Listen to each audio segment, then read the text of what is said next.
என்னுடைய காசுல நடத்துகிற போக்குவரத்துக்கு ஏன் தமிழ்நாடு அரசு போக்குவரத்துன்னு போட மாட்டேங்கிற? அந்த நாடு அந்த பேரை வைக்கிறதுல உனக்கு என்ன வலிக்குது? இப்ப நீ வைக்கல, ஆனால் என் பிள்ளைகள் தேடி தேடி போய் எல்லா பேருந்துலையும் ஓட்டுறான். இப்ப இப்ப நீ நீ நீ நினைக்கிறியா நான் சொல்லிதான் ஓட்டான்னு நினைக்கிற? இல்ல, அவன் உள்ளுக்குள்ள இருக்குது பாரு. இங்க தாய் முளைப்பாலோடு வீரம் உண்டது செந்தமிழ்நாடு.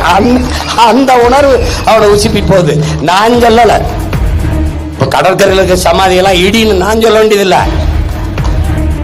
அண்ணன் பதவி ஏற்க போறாருன்னு லாரியில வருவான். அவன் கடப்பார மண் வச்சுதான் எடுத்துக்கிட்டு வருவான். நாங்க அங்க பேசிக்கிட்டு இருப்போம், இங்க இவன் பேத்துக்கிட்டு இருப்பான். எப்படி?